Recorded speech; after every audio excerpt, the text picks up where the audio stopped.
जंग यरमूक मुसलमानों की तारीख की सबसे बड़ी और सबसे फेमस जंग, जिसमें एक तरफ रोमन एम्पायर अपनी फुल ताकत के साथ 2 लाख की फौज लेकर खड़ी थी और दूसरी तरफ मुसलमान खालिद बिन वलीद की लीडरशिप में सिर्फ 30,000 मुसलमानों के साथ खड़े थे। But wait, Khalid bin Walid को तो इस जंग से पहले ही आर्मी चीफ के ओहदे से हटा दिया गया था, तो फिर वो इस जंग के लीडर आखिर बने कैसे? इस जंग की स्टोरी, जंगे यरमूक की स्टोरी, बहुत ही इंटरेस्टिंग होने वाली है। मुसलमानों ने पहले खलीफा अबू बकर रज़ियल्लाहु अन्हु के दौर में उस वक्त की सुपर पावर्स रोमन और पर्शियन एम्पायर से हड्डा ले लिया और जब हजरत उमर रज़ियल्लाहु अन्हु खलीफा बने तो मुसलमान खालिद बिन वलीद की लीडरशिप में इन दोनों एम्पायर से ये सारा इलाका फतह कर चुके थे। लेकिन जैसे ही हजरत उमर खलीफा बने, उन्होंने खालिद बिन वलीद को उनकी पोजीशन आर्मी चीफ के ओहदे से हटा दिया, जिसे हम इस वीडियो में एक्सप्लेन कर चुके, और उनकी जगह अबू उबैदा इब्ने जर्राह को मुसलमानों का नया आर्मी चीफ बनाया। नाउ खालिद बिन वलीद के जमाने में मुसलमान दमास्कस जैसी बड़ी सिटी को फतह कर चुके थे। ये इतनी बड़ी सिटी थी कि ये आज तक सीरिया, शाम का कैपिटल है। तो अबू उबैदा इब्ने जर्राह की लीडरशिप में मुसलमान इस सिटी से भी आगे बढ़े और रोमन एम्पायर की एक दूसरी बहुत ही इंपॉर्टेंट सिटी तक पहुंचे, एमेसा, जिसे आज होम्स कहा जाता है। एमेसा कोई आम सिटी नहीं थी, इसकी लंबी लंबी दीवारें थी और इन दीवारों के सामने एक बहुत बड़ी नहर बनाई गई थी ताकि कोई इस सिटी के दीवारों तक ना पहुंच सके। अबू उबैदा की लीडरशिप में मुसलमानों ने इस सिटी को चारों तरफ से घेर लिया, लेकिन अब मसला यह था कि जब मुसलमान इस सिटी तक पहुंचे तो ये दिसंबर की सख्त सर्दी का मौसम था और यहाँ बहुत ज्यादा बर्फबारी हो रही थी और मुसलमान तो सारे अरब के गर्म डेजर्ट से आए थे, तो वो इस सर्दी को बर्दाश्त नहीं कर सकते थे। काफी अरसा गुजरने के बाद भी मुसलमान इस सिटी को फतह नहीं कर सके और आखिर एक दिन मुसलमानों ने फैसला किया कि अब हम और थक गए, तो वो इस सिटी को छोड़कर वापस जाने लगे। ये तारीख में पहली दफा था कि मुसलमान किसी जंग को छोड़कर वापस जा रहे थे। ये देखकर अमेसा का जनरल और अवाम बहुत खुश हुई और कहने लगे कि हमें पता था ये अरब इस सर्दी को बर्दाश्त नहीं कर पाएंगे। तो इस सिटी के जनरल ने अपनी फौज को मुसलमानों पर हमले का हुक्म दिया ताकि मुसलमानों को यहाँ से जल्दी भगा सके, जिसकी वजह से उसकी फौज किले से बाहर निकल आई और मुसलमानों का पीछा करने लगी।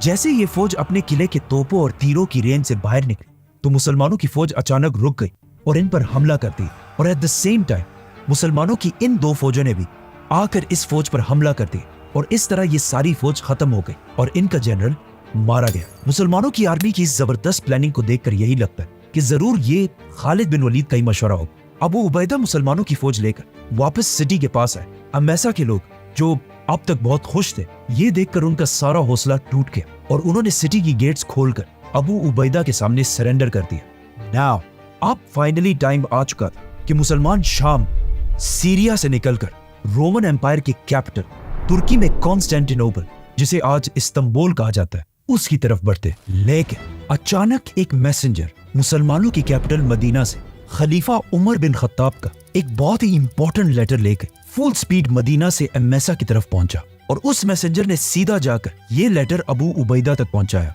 इस लेटर में बहुत ही एक अजीब बात लिखी थी। इसमें लिखा था कि बस इससे आगे मुसलमानों की फौज को बढ़ने की इजाजत नहीं, और ये क्लियरली लिखा हुआ था कि एमेसा के बाद कोई भी दूसरा इलाका फतह नहीं करना। End of course Abu Ubaida और मुसलमानों की सारी फौज ने हजरत उमर के इन ऑर्डर्स को बगैर किसी क्वेश्चन के मान लिया।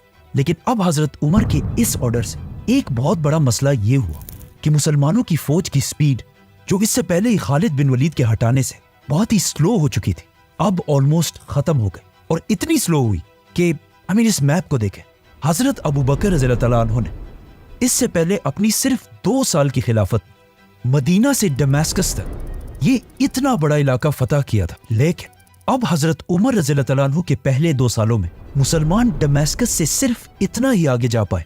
लेकिन अब क्वेश्चन ये था कि हजरत उमर आखिर क्यों मुसलमानों को आगे बढ़ने से रोक रहे थे? क्योंकि हजरत उमर रज़ियल्लाहु अन्हु को लीडरशिप की ट्रेनिंग खुद रसूलुल्लाह सल्लल्लाहु अलैहि वसल्लम ने दी थी, और आप सल्लल्लाहु अलैहि वसल्लम को भी एक जमाने में मक्का वालों ने ऑफर दी थी, और वो ऑफर ये थी कि हम आपको मक्का का बादशाह बना देंगे अगर आप अपने खुदा के साथ साथ हमारे खुदाओं को भी सही कहें।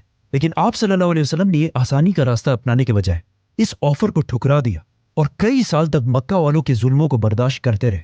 इसी तरह हजरत उमर रज़ियल्लाहु अन्हु को भी पता था कि मुसलमानों के इन हर तरफ हमलों से मुसलमानों की ये एम्पायर तो बहुत फैल जाएगी और वो खुद बहुत बड़े बादशाह तो बन जाएंगे, लेकिन इससे इस्लाम को कोई फायदा नहीं होगा। क्योंकि अगर आज देखा जाए तो पूरी दुनिया में ऑलमोस्ट 2 बिलियन मुसलमान हैं, लेकिन 2 बिलियन होने के बाद भी मुसलमानों की आज कोई हैसियत नहीं है। तो हजरत उमर रज़ियल्लाहु तआला अन्हु चाहते थे कि चाहे मुसलमान नंबर्स में कम भी हो, लेकिन सच्चे मुसलमान, मतलब हजरत उमर रज़ियल्लाहु तआला अन्हु को अपनी हुकूमत से ज्यादा इस्लाम की फिक्र थी।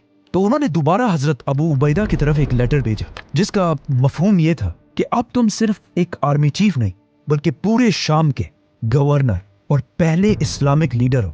तो अब सिर्फ जंगों से ज्यादा लोगों को इस्लाम सिखाओ।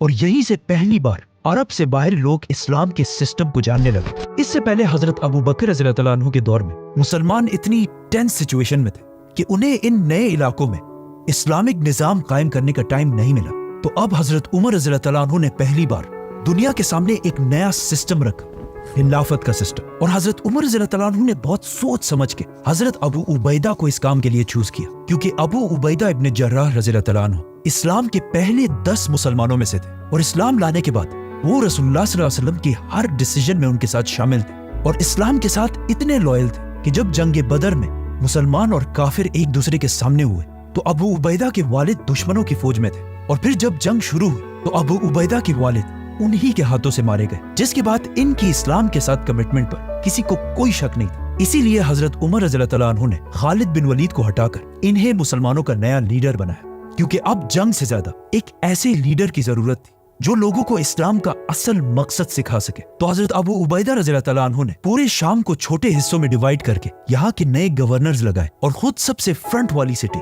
एमेसा में अपना नया हेडक्वार्टर बनाया, ताकि अगर मुसलमानों को कोई भी खतरा हो तो सबसे पहले इनको पता चले। और अपने right hand Khalid bin Walid को शाम के असल कैपिटल दमश्क का गवर्नर बनाया और आमर इब्न आस को उर्दन जॉर्डन का गवर्नर लगाया। और इन इलाकों में बिल्कुल इस्लाम के सिस्टम के मुताबिक ज़कात और जिज़िये का सिस्टम राइज किया, इस्लामिक कोर्ट्स और अदालतें भी बनाई और इवन एक पुलिस का सिस्टम भी बनाया। और सबके सामने यहाँ के ताकतवर लोगों को उनकी पोजीशन से हटाकर आम लोगों की तरह उनको सजाएं दी। ये सब जब रोमन एम्पायर की अवाम ने देखा तो वो हैरान हुए कि ये लोग तो हमारी पिछली हुकूमत से बहुत बेहतर है। आखिर 1 साल से भी ज्यादा अरसा गुजर गया और मुसलमानों ने एमेसा के बाद और कोई भी सिटी फतह नहीं, बल्कि इस टाइम को यूज करके अपने इस एम्पायर को मजबूत करने की कोशिश की। लेकिन इस सारे टाइम से ऑलमोस्ट 1 साल से रोमन एम्पायर के बादशाह को भी टाइम मिला कि वो मुसलमानों के खिलाफ एक बहुत बड़ी फौज बना सके। लेकिन अब रोमन एम्पायर इतनी कमजोर हो चुकी थी कि मजबूरन रोमन एम्पायर के बादशाह हरकल हेराक्लियस ने एक ऐसा काम किया जो इससे पहले सोचना भी इम्पॉसिबल था। हुआ यूं कि रोमन एम्पायर के बादशाह हरकल ने पर्शियन एम्पायर के बादशाह की तरफ पहली बार दोस्ती का हाथ बढ़ाया, और सिर्फ यही नहीं बल्कि अपनी पोती की शादी भी पर्शियन एम्पायर के बादशाह से कराई। और इस तरह तारीख में पहली बार रोमन और पर्शियन एम्पायर सिर्फ दोस्त नहीं बल्कि रिश्तेदार बन गए। ये बहुत ही इम्पॉसिबल बात थी, क्योंकि इससे पहले रोमन और पर्शियन एम्पायर पिछले 800 साल से एक दूसरे के बहुत बड़े दुश्मन थे। लेकिन अब इन दोनों एम्पायर्स में मुसलमानों का इतना खौफ बैठ चुका था कि इन्होंने पिछले 800 साल की दुश्मनी भुलाकर एक दूसरे के साथ दोस्ती कर ली।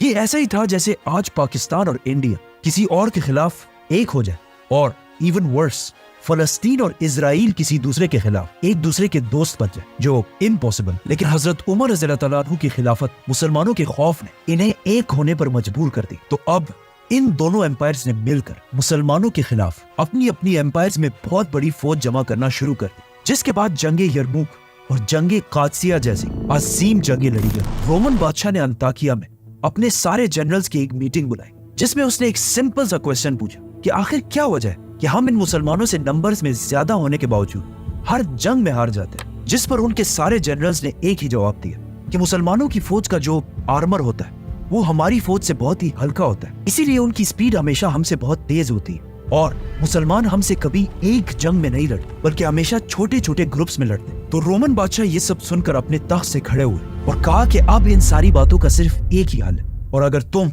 मेरे जनरल्स हमेशा के लिए अरबों की गुलामी से बचना चाहते हो तो पूरी रोमन फौज को इधर अंताकिया में जमा होने का हुक्म दो। और साथ ही उसने अपने सारे सूबों के गवर्नर्स की तरफ लेटर्स भेजे कि जो भी नौजवान जंग करने के काबिल हो उसे चाहते या ना चाहते हुए रोमन एम्पायर की फौज में शामिल करके अंताकिया की तरफ भेजा जाए, जिसकी वजह से अंताकिया में रोमन एम्पायर की एक बहुत बड़ी फौज, लाखों की फौज जमा होने लगी। और इनका प्लान ये था कि अब मुसलमानों की इन छोटी छोटी ट्रिक्स से निकलकर आमने सामने होकर एक बहुत बड़ी जंग लड़ी जाए।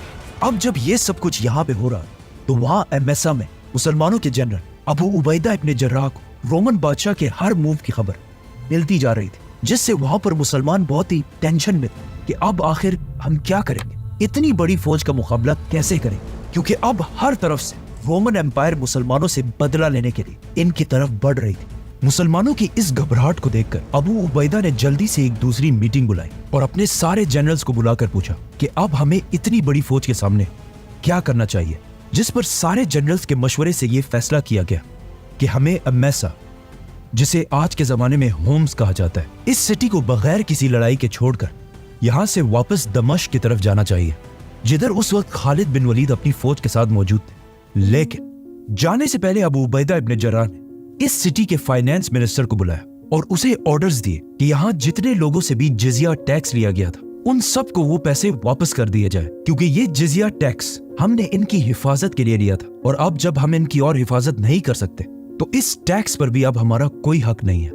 तो इधर मुसलमान इस सिटी को छोड़कर जाने की तैयारी कर रहे थे और वहां वो फाइनेंस मिनिस्टर अपनी टीम के साथ एमेसा के हर घर घर तक जाकर लोगों को उनके टैक्स के पैसे वापस दे रहा था। ये देखकर यहाँ के लोग अगेन हैरान रह गए कि आखिर ये क्या मखलूक है कि हम तो सिर्फ इस बात पर खुश थे कि इन्होंने हमारे इलाके फतह करने के बाद हमें नहीं मारा और हमारी औरतों को भी कुछ नहीं कहा और हमारी जमीनें भी नहीं छीनी, और अब इस सब के बाद भी ये हमसे लिया गया टैक्स भी वापस करके जा रहे हैं। इनमें से एक बंदे ने मुसलमानों के जनरल के पास आकर ये तक कहा कि खुदा आप लोगों को हमारे ऊपर दोबारा लाए। तो आखिर मुसलमान इस सिटी होम्स को छोड़कर यहाँ से दमिश्क की तरफ रवाना हुए, जहाँ खालिद बिन वलीद अपनी फौज के साथ इनका इंतजार कर रहे थे। दमिश्क पहुंचते ही दोबारा सारे जनरल्स की मीटिंग स्टार्ट हुई कि अब आगे हमें क्या करना चाहिए।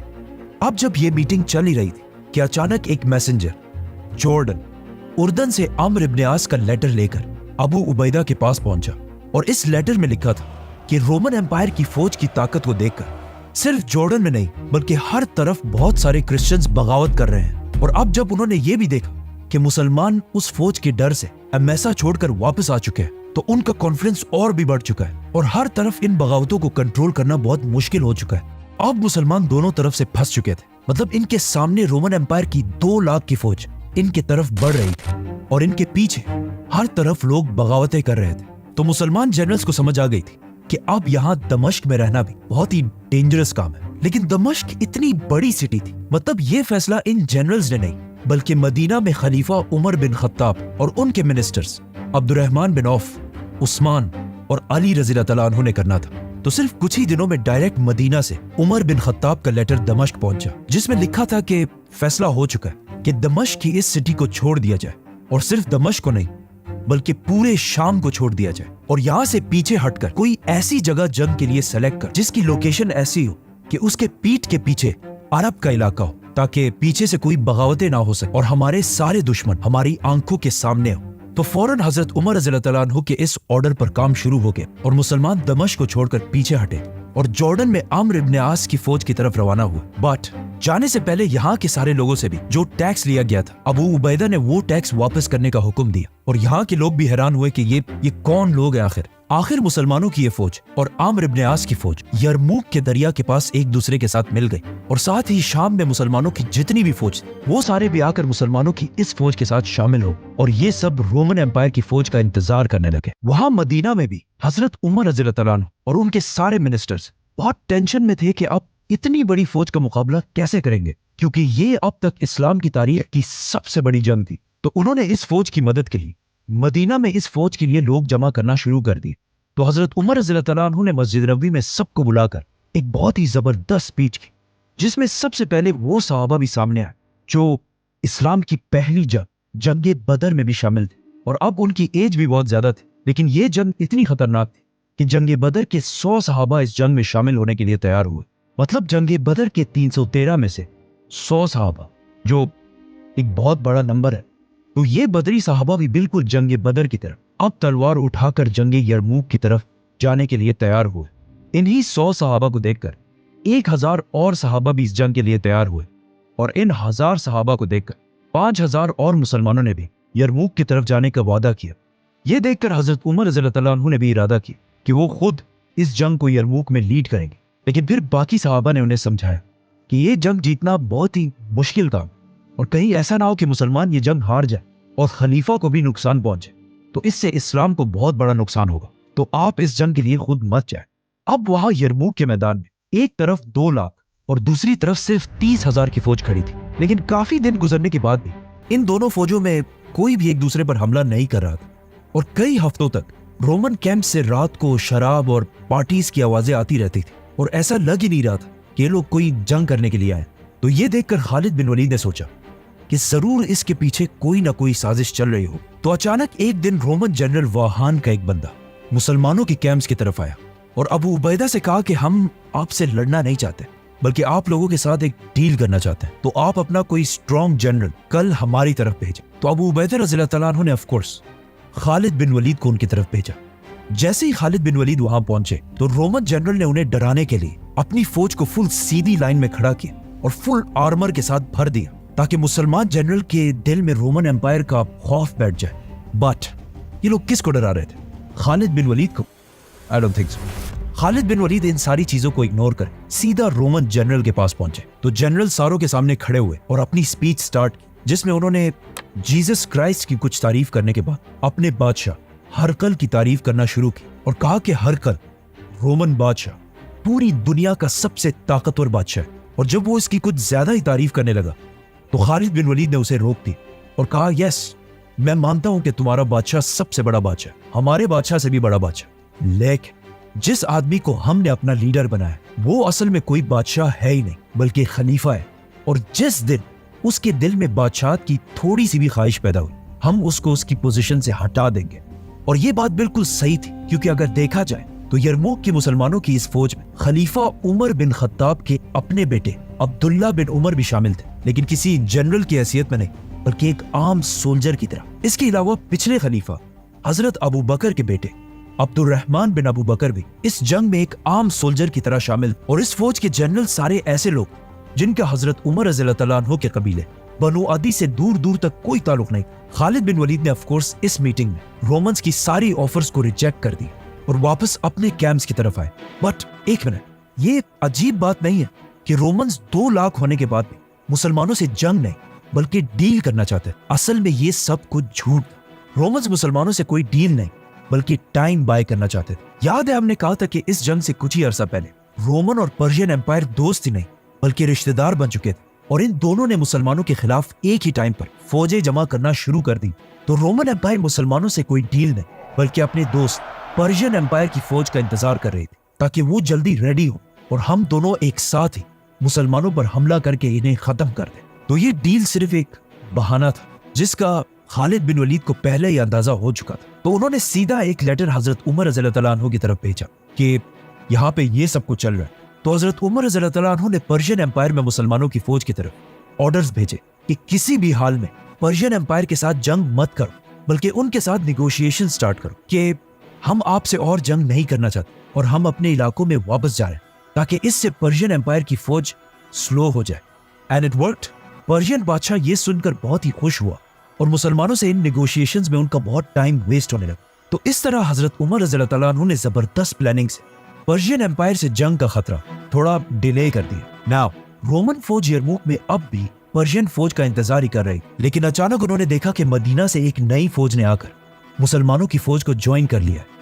ये वही 6000 की फौज थी जो हजरत उमर रज़ियल्लाहु तआला अन्हु ने भेजी थी, लेकिन इस फौज को ऑर्डर्स दिए गए कि तुम सारों ने एक साथ यरमूक के मैदान में दाखिल नहीं होना बल्कि हर दिन छोटे छोटे ग्रुप्स 500 या 1000 लोगों ने इस मैदान में दाखिल होना है। जिससे बहुत बड़ा फायदा ये हुआ कि हर दिन रोमन एम्पायर सुबह उठती है और देखती है कि सामने एक नई फौज आकर मुसलमानों के साथ मिल जाती। तो आखिर रोमन जनरल वाहान ने सोचा कि अगर ऐसा ही चलता ना तो मुसलमानों को हराना बहुत ही मुश्किल हो जाएगा। तो आखिर एक दिन फाइनली ऑलमोस्ट 1 महीने के बाद रोमन एम्पायर की फौज अपने कैंप्स को छोड़कर आगे बढ़ने लगी और बिल्कुल मुसलमानों के सामने आकर खड़ी हो गई। ये देखकर मुसलमानों ने भी अपनी सफेद सीधी की और दोनों फौजें जंग के लिए तैयार हो गई। इस एनिमेशन को देखें ये जंग उस जमाने में एग्जैक्टली इसी तरह लग रही होगी, क्योंकि ये है मुसलमानों की 30,000 की फौज और इनके सामने ये खड़ी है रोमन एम्पायर की 2 लाख की फौज। इतना बड़ा डिफरेंस। आजकल के कुछ मॉडर्न हिस्टोरियंस रोमन एम्पायर की इस फौज को 2 लाख से कम 1 लाख के अराउंड कहती है, लेकिन इस्लामिक सोर्सेज में इसे 1.5 लाख से 2,40,000 के दरमियान बताया गया है। So let's just take 2 lakh. Abu Ubaida ने अपनी फौज को ऑर्गेनाइज किया और अपनी फौज के पीछे अपने 4 मेन जनरल्स खड़े किए, आमिर बिन आस, शुराहबील, खालिद और यजीद बिन अबी सुफियान। जंग से सिर्फ 1 रात पहले अबू उबैदा ने अपने सारे जनरल्स की एक मीटिंग बुलाई और इन सब ने मिलकर जंग की प्लानिंग करना शुरू की। अब जब ये सारे इस जंग की प्लानिंग कर रहे थे तो अचानक अबू उबैदा रज़ियल्लाहु तआला अन्हु ने कहा कि आप सबका इस बारे में क्या ख्याल है कि हम सिर्फ इस जंग के लिए लीडर को बदल दें, मतलब मेरी जगह खालिद बिन वलीद को इस जंग का लीडर बनाएं और आर्मी चीफ मैं ही हूं, क्योंकि हम खलीफा के ऑर्डर्स के खिलाफ नहीं जा सकते, लेकिन सिर्फ इस जंग के लिए। What do you think? इस पर सारे जनरल्स ने कहा कि ये क्या बात कही आपने, ये तो हम सब भी सोच रहे थे और जंग का असल मजा तो अब आएगा, क्योंकि इन सबको पता था कि इस जंग में खालिद बिन वलीद जैसे दिमाग की बहुत सख्त जरूरत पड़ेगी। तो अगले दिन, मतलब जंगी यरमूक के पहले दिन, अबू उबैदा इब्न जर्राह अपनी पोजीशन से नीचे आए और आम जनरल्स की रैंक्स में खड़े हो गए और खालिद बिन वलीद पीछे आकर दोबारा आर्मी चीफ की पोजीशन पर खड़े हो गए और जंग शुरू हुई। इस जंग में वो सारे ही बड़े सहाबा मौजूद थे जिनका नाम हम अहादीस और हिस्ट्री में बार बार सुनते रहते हैं। फॉर एग्जाम्पल अबू जर गफ्फारी, अबू हुरैरा, अब्दुल्ला बिन उमर, अबू अयूब अंसारी और 70 साल की उम्र में अम्मार बिन यासिर, जिनके माँ बाप इस्लाम के पहले शोहदा थे, ये सब इस जंग में मौजूद। और अबू बकर, उमर और उस्मान रज़ियल्लाहु तआला अन्हु के बेटे भी इस जंग में शामिल थे। जंग का पहला दिन 15 अगस्त साल 636 था, मतलब हजरत उमर रज़ियल्लाहु तआला अन्हु की खिलाफत को 2 साल हो चुके थे। रोमन फौज ने नंबर्स में ज्यादा होने की वजह से पहले मुसलमानों पर हमला कर दिया और बहुत देर तक लड़ाई हुई, लेकिन इस दिन दोनों फौजों को कोई खास नुकसान नहीं हुआ, क्योंकि दोनों ही फौजें एक दूसरे की ताकत और हिम्मत को टेस्ट कर रहे थे। और शाम होते ही दोनों फौजें अपनी अपनी पोजीशंस पर वापस चली गई। इस जंग में एक रोमन सोल्जर जॉर्ज भी शहीद हुआ, शहीद क्योंकि जंग से पहले ही जॉर्ज रोमन आर्मी को छोड़कर इस्लाम कबूल करके मुसलमानों के साथ शामिल हो गए और अपने इस्लाम के पहले ही दिन शहीद हो गए। जंग के दूसरे दिन रोमन एम्पायर ने मुसलमानों को सरप्राइज करने के लिए फजर के नमाज के डायरेक्ट बाद मुसलमानों पर हमला कर दिया। बट खालिद बिन वलीद को इस सब का पहले ही अंदाजा था, तो उनके पहुंचने से पहले मुसलमान जंग के लिए बिल्कुल रेडी खड़े थे। इस बार रोमन्स ने बिल्कुल जोर से हमला किया और आखिर थोड़ी जंग के बाद मुसलमानों की राइट साइड पर, जिसे आमिर बिन आस लीड कर रहे थे, इतना प्रेशर पड़ा कि वो आहिस्ता आहिस्ता मेन लाइन से पीछे हटने लगे और आखिर इतना पीछे तक आ गए कि बिल्कुल मुसलमानों के कैंप्स तक पहुंच गए, जहां मुसलमानों की औरतें और फैमिलीज मौजूद थी। क्योंकि मुसलमान पिछले 3 सालों से रोमन एम्पायर के अंदर रह रहे थे, तो इनके साथ इनकी फैमिलीज भी अरब को छोड़कर यहीं पर आबाद हो चुकी थी। जब इन औरतों ने देखा कि मुसलमान जंग से आहिस्ता आहिस्ता पीछे हट, तो उन्होंने अपने कैंप्स के सामने बहुत सारे ऊंटों को लाइन में खड़ा करके ऑलमोस्ट एक दीवार बना दी और खुद तलवार उठाकर रोमन एम्पायर की फौज के सामने जंग में कूद पड़े, जो इससे पहले कभी भी नहीं हुआ था। और कुछ औरतें अपने कैंप से मुसलमान मर्दों पर पत्थर फेंकने लगी और कुछ ऐसे अशार पढ़ने लगी ताकि मुसलमान मर्दों को जंग से पीछे हटने में शर्म आए और वो आगे बढ़े। And it worked. मुसलमानों की फौज और पीछे हटने से रुक गई और अपनी जगह पर मजबूती से खड़ी हो गई। और उसी टाइम खालिद बिन वलीद अपनी फौज लेकर मुसलमानों की राइट साइड की हेल्प के लिए पहुंचे और फिर आमिर इब्न आस और खालिद रज़ियल्लाहु तआला अन्हु ने मिलकर रोमन एम्पायर की फौज को वापस धकेल दिए और वहीं पर वापस लेके आए जहां से जंग शुरू हुई। अब जब जंग दोबारा नॉर्मल हुई तो अचानक मुसलमानों की लेफ्ट साइड, जिसे यजीद बिन अबी सुफियान लीड कर रहे थे, और बर्दाश्त ना कर सकी और ये भी बिल्कुल उसी तरह आहिस्ता आहिस्ता अपने कैंप्स तक पहुंच गए, जहां एक बार फिर मुसलमान औरतों ने तलवार उठाकर रोमन एम्पायर के खिलाफ जंग में शामिल हो गए और बाकी औरतें फिर इन पर पत्थर फेंकने लगे और कुछ ऐसी पोएट्री करने लगे जिससे मुसलमानों का हौसला बढ़ सके। और कहा जाता है कि इन औरतों में से एक हिंदा भी थी, जिन्होंने जोर से एक पत्थर अबू सुफियान की तरफ फेंका और कहा कि अब जाकर अपने उन गुनाहों को साफ करो जो तुमने इस्लाम लाने से पहले किए थे। इस सब के बाद ये फौज भी अपनी जगह पर स्टेबल हो गई। तो ये देखकर Khalid bin Waleed again right side से फुल स्पीड लेफ्ट साइड की मदद के लिए अपनी फौज के साथ दोबारा पहुंचे और फिर इस फौज को भी पीछे हटाकर जंग दोबारा वही ले गए जहां से शुरू हुई। और फिर थोड़ी देर शाम होने के बाद रोमन फौज विदाउट गेनिंग एनीथिंग वापस अपने कैंप्स की तरफ चली गई। यरमुक के तीसरे दिन रोमन एम्पायर ने दोबारा मुसलमानों पर हमला किया और अगेन थोड़ी सी जंग के बाद उसी तरह मुसलमानों की राइट साइड दोबारा पीछे हटने लगी।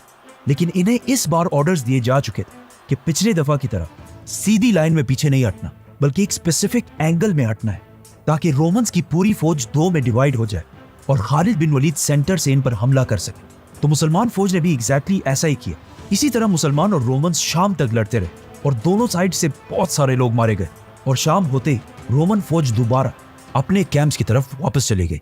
जंग यरमुक का चौथा दिन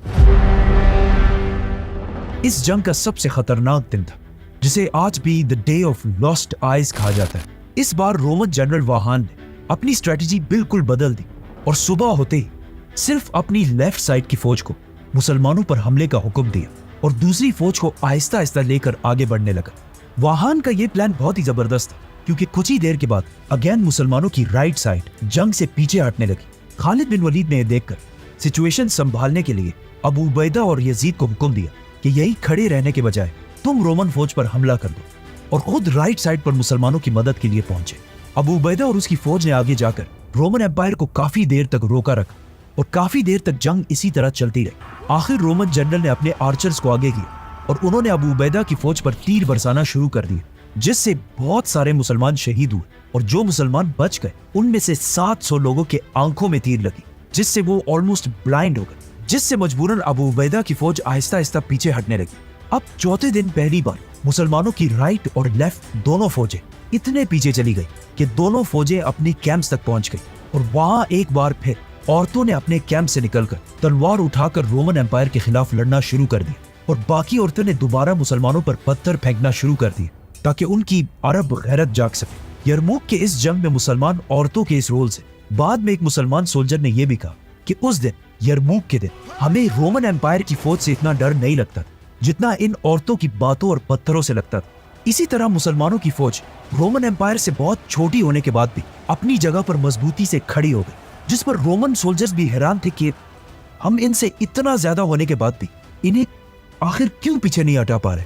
और आखिर कुछ ही देर बाद शाम हो गई और रोमन फौज 2 लाख होने के बावजूद अब तक कुछ हासिल ना कर सके और मजबूरन उन्हें जंग से पीछे हटना पड़ा। रोमन एम्पायर की फौज और जनरल का ख्याल था कि ये ज्यादा से ज्यादा 1 या 2 दिन की लड़ाई होगी, लेकिन मुसलमानों के हौसले और जज्बे को देखकर रोमन एम्पायर का मोराल बिल्कुल डाउन हो गया। मुसलमानों को भी इस चौथे दिन सबसे ज्यादा नुकसान हुआ और जब मुसलमान अपने शहीदों को जंग से उठाने के लिए गए तो उन्हें इन्हीं शहीदों में से इक्रमा बिन अबू जहल भी मिला, जो इस जंग में बहुत बहादुरी से लड़े थे और जंग के दरमियान ही शहादत की कसम उठा चुके थे। मतलब कितनी अजीब बात, ये इक्रमा अबू जहल का बेटा था जो इस्लाम का सबसे बड़ा दुश्मन था और अब उसी अबू जहल के बेटे ने इस्लाम के लिए अपनी जान भी कुर्बान कर दी थी। चौथे दिन के बाद रात को वाहान ने अपने सारे जनरल्स की मीटिंग बुलाई और पूछा कि ये आखिर क्या हो रहा है, हम क्यों नहीं जीत पा रहे। तो उसे बताया गया कि मुसलमान तो पीछे हटने वाले नहीं है और अब हमारी फौज भी बहुत ज्यादा थक चुकी है और लड़ाई के काबिल नहीं रही। तो अपने सारे जनरल्स के मशवरे से वाहान ने आखिर एक फैसला किया। 5वां दिन शुरू होते ही मुसलमान बिल्कुल रेडी जंग के लिए खड़े थे, लेकिन उस दिन रोमन एम्पायर ने हमला किया ही नहीं, बल्कि अपनी तरफ से एक मैसेंजर मुसलमानों की तरफ भेजा जिसने खालिद बिन वलीद को बताया कि रोमन फौज अब और जंग नहीं करना चाहती, तो बस हम इस जंग को इधर ही खत्म कर देते, किसी और दिन फिर दोबारा लड़ लेंगे। मुसलमान इसके बाद भी उसी तरह अपनी लाइंस बनाकर खड़े रहे, लेकिन 5वें दिन कोई लड़ाई नहीं हुई। तो खालिद बिन वलीद ने अपने सारे जनरल्स को मीटिंग के लिए बुलाया और उन्हें रोमन्स की इस ऑफर के बारे में बताया। तो कुछ जनरल्स ने बताया कि सिर्फ रोमन्स ही नहीं बल्कि मुसलमान भी काफी थक चुके हैं, तो हमें चाहिए कि हम इस ऑफर को मान लें। लेकिन अबू उबैदा और खालिद बिन वलीद दोनों की राय ये थी कि जंग तो अभी सिर्फ शुरू हुई है। तो सारों की बातें सुनने के बाद खालिद बिन वलीद खड़े हुए और उन्हें बताया कि अब तक हमारी स्ट्रेटेजी यही थी कि हम इन पर हमला नहीं करेंगे और अपनी जगह पर खड़े रहकर सिर्फ इन्हें थकाएंगे, और जब ये लड़ लड़ कर थक जाएंगे तब हमारी असल गेम शुरू होगी। तो खालिद बिन वलीद ने रोमन जनरल की ऑफर रिजेक्ट कर दी और सारी मुसलमानों की फौज को हमले के लिए रेडी रहने का हुक्म भेजा। छठे दिन रोमन फौज के बजाय एक यंग रोमन वॉरियर ग्रेगरी, जो बहुत ही पावरफुल सोल्जर था, अपनी फौज से सामने आया और मुसलमानों के जनरल को चैलेंज किया। तो पहली बार अबू उबैदा इब्न जर्राह उससे जंग के लिए आगे बढ़े, लेकिन खालिद बिन वलीद ने एकदम उन्हें रोक दिया कि आपकी उम्र 50 साल के करीब है, आप कैसे इस यंग लड़के से लड़ पाएंगे? तो अबू उबैदा ने जवाब दिया कि अगर मैं नहीं गया तो लोग कहेंगे कि मुसलमानों का जनरल एक छोटे से लड़के से डर गया, और इन केस अगर मैं इस लड़ाई में शहीद हो जाऊं तो मैं तुम्हें, खालिद को, अपने बाद आर्मी चीफ नॉमिनेट करता हूं। यह कहकर अबू उबैदा मुसलमानों की फौज से आगे बढ़े और लड़ाई शुरू हुई। काफी देर लड़ाई होने के बाद आखिर ग्रेगरी लड़ाई छोड़कर अपनी फौज की तरफ भागने लगा, लेकिन यह सिर्फ एक ट्रिक। जैसे ही अबू उबैदा उसके पीछे गए, उसने एकदम पीछे मुड़कर तलवार से फुल स्पीड उनकी तरफ वार की, लेकिन at the last second Abu Ubaida ने उसे डॉज करके अपनी तलवार से उसकी गर्दन उड़ा दी। ये देखकर पीछे खड़े खालिद बिन वलीद जोर से अल्लाहु अकबर का नारा लगाया और उन्हीं के साथ पूरी मुसलमान फौज नारे लगाने लगी। और इसी के साथ खालिद बिन वलीद ने 6 दिनों के बाद पहली बार मुसलमानों की फौज को रोमन एम्पायर पर हमले का हुक्म दिया। अबू उबैदा अपनी जगह पर ही खड़े रहे और पीछे से मुसलमानों ने उन्हें ज्वाइन करके रोमन एम्पायर पर हमला कर दिया और मुसलमानों की फौज फुल स्पीड आकर रोमन एम्पायर की फौज से टकरा गई। लेकिन मुसलमानों की इस सारी एक्साइटमेंट और जज्बे के बाद भी रोमन एम्पायर की फौज मुसलमानों से इतनी ज्यादा थी कि मुसलमान उन्हें ज्यादा कोई नुकसान नहीं पहुंचा पाए और काफी देर तक जंग इसी तरह चलती रही और बहुत सारे मुसलमान शहीद होने लगे।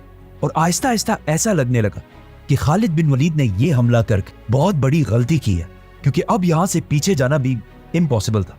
रोमन जनरल वाहान भी खालिद बिन वलीद की इस गलत स्ट्रेटेजी को देखकर बहुत खुश हुआ और मुसलमानों की तरफ देखकर मुस्कुराने लगा। लेकिन अचानक उसने देखा कि खालिद बिन वलीद अपने घोड़े पर अकेले मुसलमानों की राइट साइड पर फुल स्पीड भागने लगा। लेकिन उसने सोचा कि अकेले ये एक शख्स हमारा क्या बिगाड़ लेगा। किसी को पता नहीं था कि खालिद बिन वलीद आखिर अपने घोड़े पर कहां जा रहे हैं। जैसे ही खालिद बिन वलीद मुसलमानों को क्रॉस करते हुए पहाड़ के करीब पहुंचे तो अचानक आउट ऑफ नोवेयर पहाड़ के पीछे से 8000 हॉर्समैन फुल स्पीड खालिद रज़ियल्लाहु तआला अन्हु के साथ शामिल हो गए और इन 8000 हॉर्समैन ने रोमन एम्पायर की फौज पर राइट साइड से हमला कर दिया। अब इसका किसी को पता नहीं था। जंग से एक रात पहले ही खालिद बिन वलीद ने इन 8000 हॉर्समैन को इस पहाड़ के पीछे भेजा था और इन्हें ऑर्डर्स दिए थे कि जब तुम मुझे अपने घोड़े पर फुल स्पीड भागता हुआ देखो तो यही तुम्हारा हमला करने का सिग्नल है। ये 8000 हॉर्समैन बहुत तेजी से रोमन एम्पायर की फौज को क्रश करने लगे। ये देखकर रोमन एम्पायर की सारी फौज में खौफ फैल गया, जिससे रोमन एम्पायर की फौज आहिस्ता आहिस्ता जंग छोड़कर हर तरफ भागने लगी और मुसलमान इनका पीछा करने लगे। ये फौज जंग से फुल स्पीड इस पुल की तरफ भागी जो इनके भागने का मेन रास्ता था। लेकिन जैसे ही ये फौज पुल के करीब पहुंची, उन्होंने देखा कि यहां भी पहले से मुसलमान फौज का एक डिवीजन खड़ा है और इन्हें भी एक रात पहले खालिद बिन वलीद ने इस फौज से छुपाकर पीछे ब्रिज के पास खड़ा किया था। मतलब खालिद बिन वलीद की कैलकुलेशंस इतनी पावरफुल थी कि उन्हें पता था कि ये जंग तो मैं जीत जाऊंगा, लेकिन जंग हारने के बाद जब रोमन्स भागेंगे तो मैं इन्हें भागने भी नहीं दूंगा। और कहा जाता है कि जब खालिद बिन वलीद ने यह मंजर देखा तो उन्होंने थोड़ी देर के लिए अपनी आंखें बंद की और अल्लाह का इस अजीम फतह पर शुक्रिया अदा किया और फिर अपनी आंखें खोलकर सबसे पहले पूछा कि वाहान किधर है। तो उन्हें बताया गया कि वाहान तो यहां से भाग चुका है। तो खालिद बिन वलीद भी फुल स्पीड उसके पीछे गए और कुछ ही देर में उसे पकड़कर मार दिया। इस जंग यरमुक को बैटल ऑफ द सेंचुरी कहा जाता है, जिसने दुनिया की तारीख को हमेशा के लिए बदल दिया, क्योंकि इस जंग से पहले शाम और इस सारे इलाके में लोग ग्रीक और एरामेक जबान बोला करते थे। लेकिन इस जंग के बाद अगर आज तक देखा जाए तो यहाँ के लोग अपनी जबानें छोड़कर आज अरबी जबान बोलते हैं। और ये इलाका शाम, जो एक जमाने में क्रिश्चियनिटी का सेंटर हुआ करता था, आज पूरा का पूरा मुसलमान है। अब सिर्फ इमेजिन करें, जब इस फतह की खबर मुसलमानों की कैपिटल मदीना पहुंची होगी तो वहां के सारे मुसलमान कितने खुश हुए होंगे। But at the same time जब इस जंग के हार की खबर रोमन एम्पायर के बादशाह हरकल तक पहुंची तो उसने अंताकिया में आखिरी बार खड़े होकर शाम की तरफ देखा और कहा, ए शाम की जमीन, मैं तुम्हें सलाम पेश करता हूं। तुम दुनिया की सबसे खूबसूरत जमीनों में से एक हो, लेकिन अफसोस आज के बाद हम दोबारा यहां कभी भी नहीं आ सकेंगे। और ये कहते ही हरकल शाम को हमेशा के लिए छोड़कर अपने कैपिटल इस्तांबुल चला गया। इस जंग के बाद शाम में मुसलमानों को फ्री हैंड मिला कि वो जहां भी जाना चाहे जा सकते थे। लेकिन मुसलमानों ने रोमन एम्पायर के कैपिटल तुर्की जाने के बजाय अपनी सारी फौज इस जंग के कुछ ही दिनों बाद एक दूसरी सिटी की तरफ मोड़ी, पैगंबरों की सिटी जेरूसलम, जिसे फतह करने का मुसलमान बहुत टाइम से इंतजार कर रहे थे। इसीलिए यरमुक के कुछ ही दिनों बाद मुसलमान फौज यरमुक से सीधा जेरूसलम की तरफ गई और इस सिटी को चारों तरफ से घेर लिया। लेकिन मुसलमानों के इस खिलाफत के सारे मसले यरमुक के साथ खत्म नहीं हुए, क्योंकि जंग यरमुक के सिर्फ 2 महीने बाद मुसलमानों की तारीख की दूसरी सबसे बड़ी जंग शुरू होने ही वाली थी, जिसे जंग कादसिया कहा जाता है। Subscribe.